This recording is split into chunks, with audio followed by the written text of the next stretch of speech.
Konnichiwa! Aujourd'hui aussi, je vais vous présenter deux de mes élèves qui ont un parcours assez atypique puisqu'ils ont réalisé le rêve de beaucoup de gens. C'est une expérience que moi j'ai eu la chance de pouvoir faire à 2 reprises dans ma vie, à savoir partir étudier en école de langue au Japon.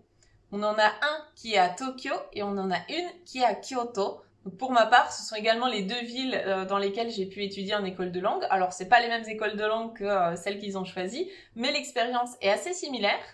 On va retrouver tout d'abord Anthony qui a 20 ans et qui me rappelle beaucoup mon moi il y a 10 ans.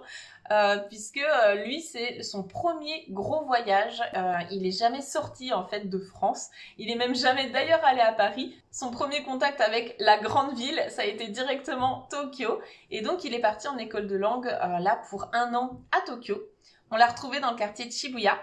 Et ma deuxième élève du jour, c'est Jennifer, qui elle a passé la trentaine et que j'ai retrouvée dans un magnifique sanctuaire à Kyoto. Donc elle est également en école de langue là-bas, elle pour 6 mois. Je vous laisse découvrir leurs profils qui sont vraiment hyper intéressants et enrichissants. Ça m'a fait extrêmement plaisir de pouvoir les croiser au Japon quand j'y suis allée en fin d'année dernière. Et surtout, leur particularité à tous les deux, c'est qu'ils ont commencé à apprendre le japonais avec moi parce qu'ils ne voulaient pas arriver en école de langue en n'ayant aucune base. D'ailleurs, c'est vraiment ce que je déconseille, hein. Il faut, dans la mesure du possible, arriver sur place en ayant déjà des petites bases pour pouvoir eh bien, ne pas être largué, hein, pour pouvoir prendre le rythme rapidement dans les cours, parce que les écoles de langue là-bas, c'est très intensif. Même si on choisit une école qui est moins intensive qu'une autre, ça va quand même être intensif, il y a beaucoup de choses à retenir. Donc si on arrive sur place en ayant déjà des bases, ça aide énormément à l'intégration, que ce soit dans l'école ou bien dans la vie de tous les jours, les restaurants, faire ses courses, discuter avec ses voisins, régler sa paperasse administrative, ça aide beaucoup. Je vous laisse découvrir leurs interviews et je vous rappelle que si vous voulez faire comme eux et apprendre les bases du japonais à mes côtés, les inscriptions à ma formation Objectif Japon sont ouvertes pour encore 2 jours seulement, donc ne loupez pas le coche. Toutes les informations sont dans la description. Vous pouvez vous inscrire également par le CPF si vous avez un budget à utiliser. Je vous laisse avec eux et on se retrouve en fin de vidéo. Salut Anthony. Bonjour Sensei. On est à Shibuya, à Tokyo en ce moment. Pourquoi est-ce qu'on est là? Parce que tu es en train d'apprendre le japonais. À quel endroit? À Tokyo. Super. Comment ça se fait? Tu as fait tu t'es inscrit dans une école de langue, c'est ça? C'est ça, oui. Trop bien. Et du coup, avant de t'inscrire dans cette école de langue, alors on va parler un petit peu de ton projet aujourd'hui, de savoir pourquoi tu es là, pourquoi tu as envie d'apprendre le japonais, quels sont tes projets, etc. Si on recommence peut-être du début, qu'est-ce qui t'a donné l'envie d'apprendre le japonais? Alors, très cliché, les animés, forcément. Okay. Je suis fan de langue depuis quelques temps. Ouais. Donc français, anglais, ouais. Forcément. Et le japonais, j'ai adoré direct. Donc évidemment, j'ai commencé à essayer d'apprendre de moi-même. Un peu difficile d'apprendre. Autodidacte, c'est pas ça. C'est ça, t'as essayé d'apprendre peut-être par toi-même, via quoi, des livres d'internet? Ouais, c'est ça, certaines vidéos YouTube. C'est comme ça que j'ai découvert d'ailleurs. Mais... Okay. Donc oui, évidemment, c'est difficile tout seul. Ouais. Donc j'ai voulu faire autre chose ensuite. Ouais. Essayer de passer par un professeur, quelque chose. C'est là que j'ai découvert la formation du coup. D'accord, c'est ça. Ça a été vraiment justement, donc tu t'es inscrit au premier module d'Objectif Japon. C'est ça, oui. Ça a été vraiment la première fois que tu apprenais, on va dire, sérieusement, en étant encadré? Oui. Ouais. Donc j'ai commencé à faire cette formation et en fait, par le biais du coup des vidéos, j'ai appris l'existence de Codemo. Ouais. Et je me suis dit, c'est une belle opportunité que j'ai. Ouais. Donc en plus, j'aurai des bases avec l'Objectif Japon. Ouais. Donc je vais aller faire une école de langue au Japon. Ok.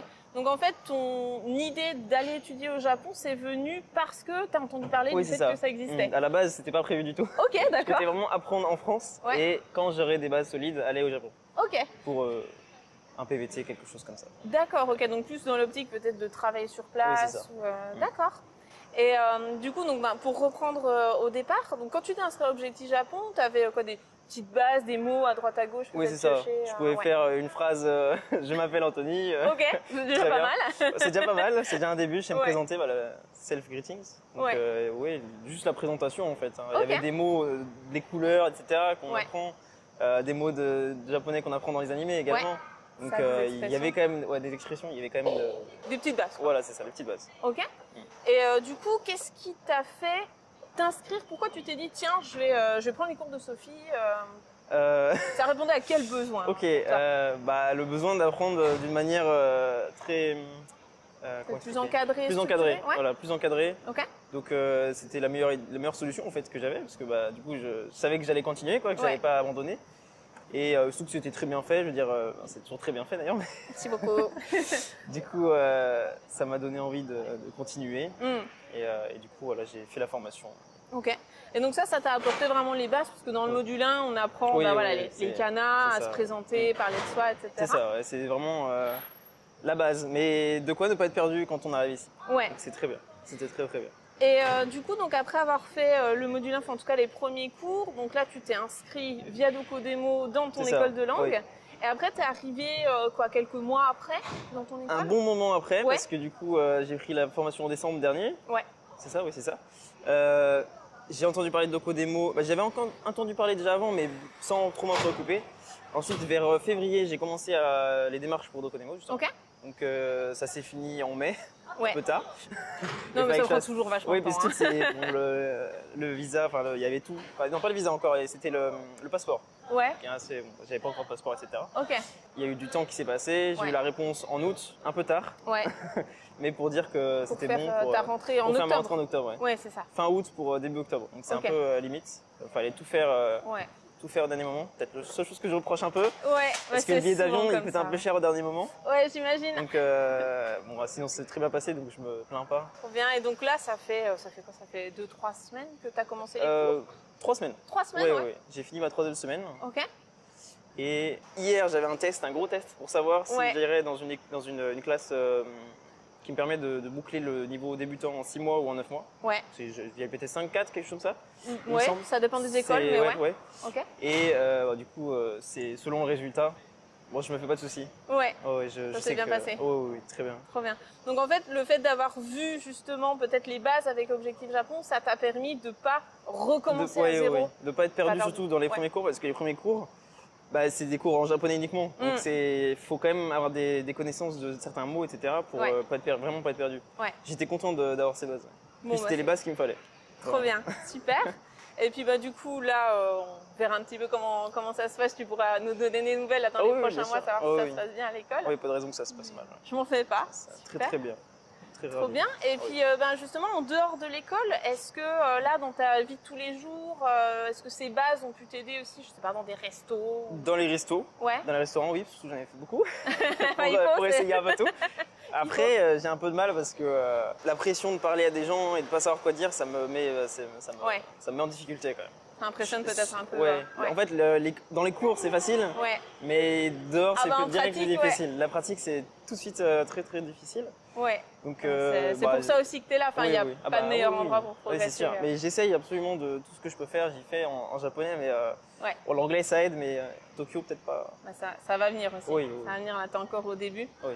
Et puis tu me disais 2 choses tout à l'heure. Tu me disais d'une part que tu étais en train de passer des entretiens d'embauche pour avoir un petit boulot en complément. C'est ça. Donc ça, est-ce que, pareil, je pense qu'avoir des petites bases, même si pour le moment, voilà, t'as pas un niveau N4. Il faut avoir des très bonnes bases quand même pour ça aide, rien que l'entretien d'embauche. Ouais. J'en ai déjà fait un. Bon, c'était vraiment un peu vite fait, on va dire. Ouais. Et c'est vrai que du coup, ça avait bien aidé. Bon, les cours aussi ont bien aidé parce que c'était le vocabulaire qui était intéressant. Ouais. Et après, faire un vrai entretien d'embauche, c'est un peu plus compliqué. J'espère quand même avoir un petit travail, histoire d'être un peu plus dans la langue, parce que quand je fais rien, du coup, j'apprends pas. Je suis chez moi, je suis sur une vidéo. Et peut-être aussi pour les finances, ça peut aider à financer une partie de ton voyage. Ouais, c'est ça. Ok. Et puis la deuxième chose que tu me disais, c'est que tu t'es fait un ami japonais. Oui. Trop bien. Incroyable. Vraiment, cool. C'est la première chose que j'ai pensé quand je suis venu. C'est de me faire une connaissance, un ami japonais. Ouais. Donc j'ai essayé plusieurs sites, Tandem qui était le meilleur, pour parler à des gens. Bon, j'ai eu de la chance aussi parce que c'était vraiment genre au début, on s'est bien entendu et tout. On a dit on va s'appeler déjà pour commencer si on s'entend bien à l'oral. Ouais. Et on s'est vu, on a mangé à un restaurant de sushi très sympathique. Trop bien. Il m'a montré, Ah, en plus il peut t'emmener dans des bons endroits. Il m'a montré, il me connaît bien. Ouais. Et du coup, en plus on habitait vraiment pas loin, ça c'est vraiment une chance aussi parce que du coup on habitait, son université elle est à Ikebukuro justement. Ok. Donc moi je suis à 10 minutes en train, en métro. Parfait. Donc vraiment c'est idéal. Ouais, donc c'était vraiment la bonne personne au bon moment. Ouais, vraiment, parce que c'était souvent parfait. sur Tandem, tu vois, j'ai des élèves qui me disent, ah, j'ai envoyé des messages à 15 personnes, personne qui me répond ou quoi. Mais parce qu'il y aura le coup de bol. Ouais. Je pense qu'il faut le coup de bol. Je l'ai eu le coup de bol. C'est Parce cool. que j'ai réessayé d'essayer avec d'autres personnes, mais c'est vrai que c'est plus difficile. Ouais. J'avais une personne, en fait, il était vraiment assez ouvert. Ouais. Et il parlait très bien anglais aussi, donc ça aide. Ça aide, ouais. Et son but, c'est aussi d'apprendre l'anglais. Ouais, puis toi, en même temps, bah, tu peux essayer de. Oui. Enfin, au fur et à mesure que J'essaie tu de progresses en parler en japonais, japonais. voilà, tu pourras utiliser. Déjà à l'écrit, ça. bon, l'oral un peu plus difficile, mais. Trop bien. Eh ben, super. En tout cas, ça fait plaisir d'avoir de tes nouvelles, de découvrir un petit peu ton nouvel environnement. Et puis de savoir qu'Objectif Japon a pu t'aider à lancer tout ça. Trop bien. Si jamais quelqu'un qui regardait cette vidéo voudrait faire comme toi, tu vas se dire ouais, mon rêve c'est vraiment de partir étudier au Japon. Est-ce que tu as un conseil que tu pourrais donner? Bah d'y faire déjà, de pas juste en rêver. C'est vrai, ça c'est peut-être le plus important. Et même si on peut pas faire tout de suite, il faut déjà commencer à économiser parce que bon, c'est pas gratuit, rien n'est gratuit dans la vie. Et dès qu'il y a possibilité d'y aller, il faut vraiment pas penser au négatif. Dès que j'ai commencé à faire mes démarches, j'ai vraiment pas pensé au négatif. Je savais très bien que le négatif pouvait me stopper. Ouais. Et j'ai pensé vraiment Japon, japonais. Te concentrer vraiment sur toi, tes objectifs, te dire ok, je vais y aller, même s'il y a des obstacles qui arrivent, on y va. Parce que surtout que j'ai jamais été en dehors de la France, donc c'était vraiment difficile pour moi. D'accord. Ah ouais, c'est vraiment ton premier voyage. C'est mon premier voyage en dehors de la France. Pareil, les métros, tout ça, je ne connais pas du tout. C'est très intuitif à Tokyo, donc c'est pratique. T'as quel âge? 20 ans. 20 ans, bah, c'est vraiment une super expérience. Moi, la première fois que j'ai fait ça, j'avais 18 ans. C'est génial, quoi. Ah oui, oui. Puis il faut le faire le plus tôt aussi. C'est bien d'y faire assez tôt. Comme ça, après, on peut déjà penser. Il y a plusieurs voies qui s'ouvrent. Un peu plus tard, si vers les 30-35 ans, c'est un peu plus difficile quand même. Quand on a une vie active qui est déjà là, peut-être des enfants. Peut-être une famille, quelque chose comme ça. Il faut pas. Moi, je suis très bien tout seul. Personne pour me retenir dans ma famille, mais je peux donner des nouvelles, donc il n'y a pas de problème. Bien sûr. Non, puis c'est le meilleur âge pour faire ça. Oui, vraiment. Il n'y a pas de meilleur âge pour partir. Eh ben super. Merci beaucoup en tout cas. On attend tes nouvelles avec très bien. impatience. Je ferai ça. Super. Merci à toi. De rien. Bye bye. Salut Jennifer. Coucou Sophie. Ça me fait super plaisir de te retrouver ici parce que nous sommes au Japon. Au Japon et pas n'importe où. On est dans l'un des plus beaux sanctuaires de Kyoto. Pourquoi est-ce qu'on est à Kyoto? Eh ben, tout simplement parce que j'ai décidé en fait de partir au Japon pendant 6 mois pour un visa étudiant. Ouais. Du coup, direction le Japon et Kyoto. Kyoto, c'était vraiment ton premier choix parce que je sais qu'il y a eu beaucoup de rebondissements avec cette histoire de Covid. Le PVT, t'avais dépassé l'âge, etc. Mais au final, t'es contente d'être à Kyoto? Ah oui, bah vu que c'était mon premier choix, deux ordres fait toujours un ordre. Et du coup, de Osaka, finalement, je suis arrivée à Kyoto. À l'école, donc c'est Kyoto Language School. Et franchement, c'est une bonne école, je suis assez contente, quoi. Trop bien. Alors, on va revenir un petit peu sur ton parcours parce que je pense qu'il peut vraiment inspirer plein de gens qui rêveraient de faire comme toi. Donc, au tout départ, déjà, pourquoi est-ce que toi, tu as voulu apprendre le japonais? Tout simplement parce que, comme tout le monde, en fait, je crois qu'on a tous baigné, selon les personnes, dans la culture, manga, animé, tout ça. Et en fait, quand j'étais au collège, en 3e, je voulais d'office m'orienter vers la LV3 japonais. Finalement, ça s'est pas fait. Et je voulais même partir, tu vois, en école Erasmus pendant plusieurs mois, tu sais, avec les petites tenues à la japonaise qu'on rêve toutes quand on est plus jeune. Et pareil, ça s'est pas fait. Et au final, j'ai attendu d'être assez mature pour pouvoir m'envoler toute seule au Japon. Et donc justement, ce projet, ça t'a pris plusieurs années. Ça fait plusieurs années que tu m'en parles. Comment ça s'est passé? C'était quoi les différentes étapes? Alors, les différentes étapes, dans un premier temps, je suis partie au Japon pendant 13 jours. C'est là qu'il y a eu le déclic. En fait, c'était pour le nouvel an en 2018. Ok, ouais. Et je savais qu'en mettant les pieds ici, il fallait que je revienne. Par quelconque moyen, qu'importe, si c'était même encore en voyage ou y rester longtemps. Mais en fait, j'ai été beaucoup influencée par mes proches. J'ai des amis d'enfance aussi qui sont venus ici, qui sont restés plusieurs années. Donc ça m'a pas mal inspirée, tes vidéos aussi, parce qu'au final, après ça, j'ai décidé en fait de me lancer dans la langue. Enfin, du moins dans l'apprentissage de la langue. Donc j'ai pris contact avec toi avant même qu'Objectif Japon ne sorte. Oui, t'étais la dernière élève en particulier. C'est ça. Donc on a fait 3 à 4 mois ensemble via Skype. Et c'est là où j'ai vu que les bases, ça m'intéressait vraiment. J'ai voulu approfondir et coup de chance pour moi, tu as sorti la formation Objectif Japon. Ouais, c'était pile à ce moment-là. Et là, c'était vraiment le bon moment. Puis à cette période, tu faisais encore aussi les partenariats pour que l'on puisse partir. Et en fait, pour moi, ça coulait de source, quoi. Donc, je me suis dit, en fait, voilà, c'est le cursus, je poursuis tout ça. Le Covid est arrivé. Donc, le fameux départ en 2020, finalement, ne s'est pas fait. Et il y a eu 2 ans de pause. Et au final, tu m'as orientée vers le service de Codemo qui m'a permis d'arriver où je suis. Aujourd'hui, à Kyoto. C'est ça. Et justement, pendant ces 2 ans de pause, en fait, où ça a repoussé ton voyage, qu'est-ce que tu as fait? Est-ce que tu as mis en pause le japonais? Est-ce que tu as continué par toi-même avec moi Alors, les aléas de la vie, on va dire, ont fait que j'ai eu pas mal de pauses dans l'apprentissage. J'ai terminé le module 1 que tu avais sorti. Ça m'a permis vraiment d'avoir quand même une base assez solide, d'avoir des petites connaissances et de ne pas être totalement perdue. Donc pendant cette période-là, voilà, tu as eu des hauts et des bas, c'est ça, tu as quand même terminé le module 1 et voilà, est-ce que tu avais préparé quelque chose spécifiquement en vue de venir en école de langue? Tu savais que tu allais avoir des cours tous les jours? Alors du coup, j'ai repris, mine de rien, avant de partir, où je revoyais en fait les fiches que j'avais faites quand je prenais tes cours.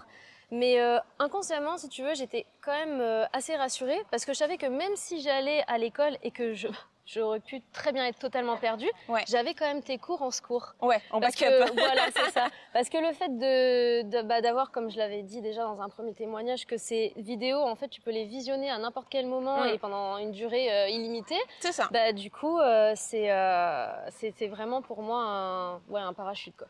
Voilà, et même à l'heure actuelle, voilà, ce que je te disais tout à l'heure, c'est que s'il y a un problème, quelque chose que tu comprends pas dans un cours, dans ton école, t'hésites pas, tu m'envoies un petit message, question de classe en ligne ou quoi que ce soit. C'est vrai que là, je me sens pas du tout délaissée. C'est vrai que j'ai l'impression d'être plus, tu vois, dans une école en partenariat avec Objectif Japon, quoi, tu vois. J'ai plus ce côté, comme si c'était en fait une suite logique. Tu viens mettre en pratique ce que tu as vu avec nous. C'est ça, comme une grosse sortie scolaire, quoi. Grosse sortie scolaire de 6 mois. C'est clair. Ok, super. Et du coup, donc là, ça fait 3 semaines que tu as commencé les cours, c'est ça? C'est ça. Comment ça se passe? Est-ce que ça a été dur au début ou est-ce que ça va? Franchement, ça va. L'école nous a très bien mis à l'aise au début. On a fait une pré-rentrée, c'était ce qu'ils appellent une rentrée d'orientation où ils nous mettent dans les classes où il y a différents niveaux, donc ça peut très bien aller du débutant jusqu'au confirmé, jusqu'aux écoles business. Donc là, c'est vraiment le top niveau. Mais donc moi je suis dans une école où il y a des débutants et vraiment les petits débutants aussi, c'est-à-dire qu'on revoit tous les kanas, etc.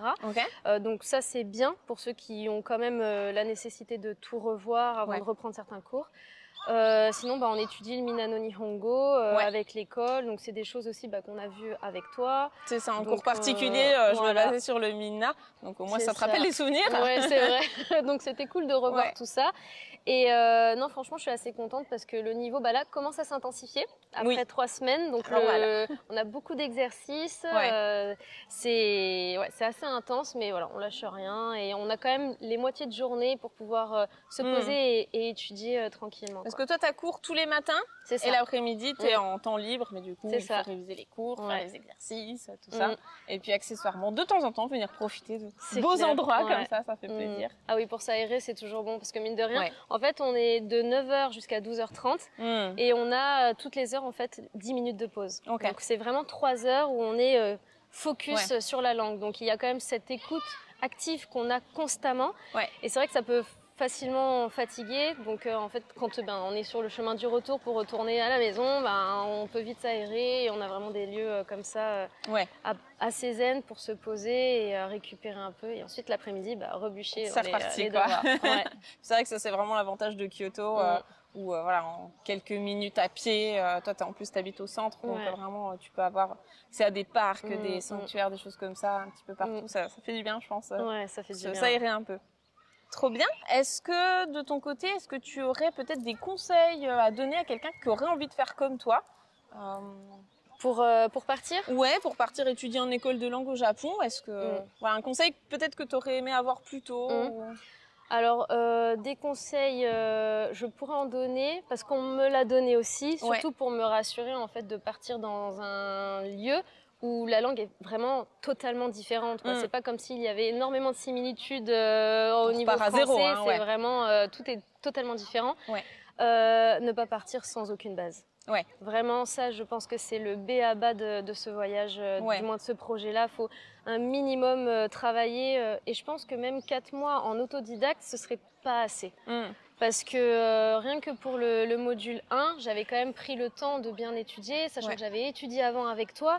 Donc du coup, ça m'a quand même laissé bien 8 bons mois tu vois, de cours intensifs. Tu conseillerais à quelqu'un de commencer à apprendre le japonais donc dans son pays, combien de temps avant de partir au Japon? Franchement, pour avoir une bonne base, après ça dépend de chaque personne. Bien sûr. La mémoire, on n'a pas tous la même manière d'apprendre.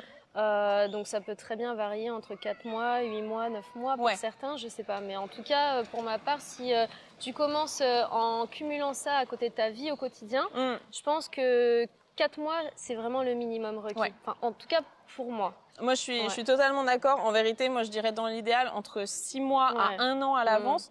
Également pour se mettre aussi dans le rythme.